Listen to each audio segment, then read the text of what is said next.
ஆயிலை பாடக்கூடிய தகுதி பெற்றிருக்க வேண்டும். இதை எல்லோரும் வளர்த்துக் கொள்ளலாம். ஆனால் கோவலன் நாடகத்தில் அப்படி அல்ல.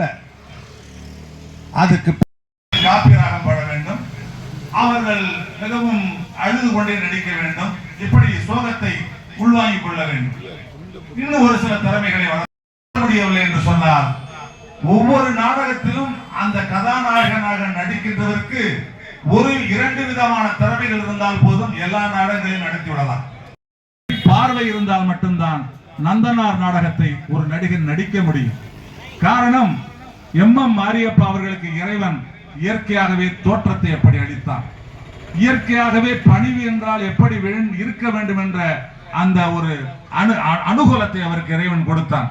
அதை மட்டுமல்ல, அவருக்கு இயற்கையாக வேஷ்டி கட்டுவதும் இயற்கையாக கம்பை பிடிப்பதும், அவர் ஆண்டே என்று கொத்தமங்கலம் சீனு அவர்களை அழைக்கின்ற அந்த காட்சியும் கனவில் கூட இனிமேல் எவராலும் தொட்டு பார்க்க முடியாது. அதே போல கோவலன் நாடகம் என்பது பல்வேறு கலைஞர்கள் என்று உயிர்ப்பித்துக் கொண்டிருக்கின்றார்கள். ஹரிச்சந்திரா நாடகத்தை நடிப்பதற்கும் பல்வேறு ராஜ நடிகர்கள் உயிர்ப்பித்துக் கொண்டிருக்கின்றார்கள். அதே போல சத்யவான் சாவித்திரி நாடகத்தை நடிப்பதற்கு அண்ணன் விஸ்வநாதன் போன்றவர்கள் உயிர்ப்பித்துக் கொண்டிருக்கின்றார்கள். இப்படி எல்லா அண்ணும் தூக்கி எத்தனையோ நாடகங்கள் நடிக்கிற நம்ம நடிகர் பெருமக்கள் அந்த நந்தனார் நாடகத்தையும் கோவலன் நாடகத்தையும் தொடுவது என்பது அவ்வளவு எளிதான காரியம் அல்ல. காரணம், இந்த நந்தனார் நாடகம் என்பது தன்னையே ஒருக்கி கொண்டு முதலில் சங்கீதம் படித்திருக்க வேண்டும். பிறகு ராஜ நடிகராக வருகின்றவர்கள் மாதவியோடு போட்டி போடுகின்ற பொழுது வள்ளி திருமண நாடகத்திலே எப்படி வள்ளி பேசி நாரதரை உள்வாங்கி, நாரதரை எந்த நாடகத்தை எடுத்துக்கொண்டாலும் வள்ளியிடுகின்றவர்களுக்கு அதிகமாக பெயர் கிடைப்பது அல்ல. அந்த அளவிற்கு இதிகாசங்களையும் புராணங்களையும் புரட்டி புரட்டி படித்து அந்த மேன்மை அடைய வேண்டும்.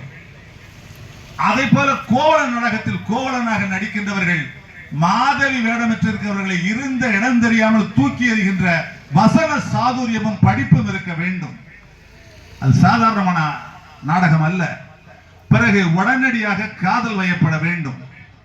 பிறகு காதல் வயப்பட்டவர்கள் அவர்களை பிரிகின்ற பொழுது ஒரு பிரகதாபத்தை எல்லோரும் எல்லா நாடகத்துக்கு வருவார்கள். விஜயை போன்ற தோற்றம் இருக்கும். நான் அடிக்கடி நாடகங்களை யூடியூப்களிலே பார்க்கின்ற பொழுது அந்த பொல்லை உடல் ரீதியாக கொஞ்சம் கடினத்தால் திறமையை மட்டுமே நம்பி அந்த நாடகத்தில் எப்பேற்பட்ட நகைச்சுவை நடிகர் வந்தாலும் அவர்களுக்கு ஈடு கொடுத்து சில இடங்களில் அவர்களையும் தூக்கி சாப்பிட்டு விட்டு பேர் வாங்கக்கூடிய ஒரு அற்புதமான நடிகையாக.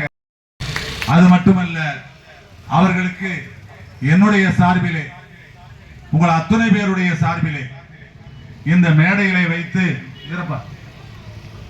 அவருக்கு சால்வை போர்த்துவதன் மூலமாக அண்ணன் இசையரசன் அவர்களுக்கு நன்றி பாராட்டுவதாகவும், இவரை தலைவராக தேர்ந்தெடுத்ததற்காக உறுப்பினர்கள் அத்தனை பேருக்கும் பொன்னாடை போத்து பாராட்டுவதால் இந்த நிர்வாகம் அனைவருக்கும் சால்வை பெற்று பாராட்டுவதாக நீங்கள் ஏற்றுக்கொண்டு, அருமை தம்பி அறிவராஜா அவர்களுக்கு நம்முடைய இயலிசை நாடக மன்றத்தின் சார்பிலும் தென்னிந்திய நடிகர் சங்கத்தின் சார்பிலும் இவர்களுக்கு இந்த சால்வை அணிவிக்கிறேன். நீங்கள் அத்தனை பேரும் கரவொலி எழுப்பி அண்ணன் இசையரசன் அவர்களுக்கு நன்றி தெரிவிக்க வேண்டும் என்று அன்போடு கேட்டுக்கொள்கிறேன்.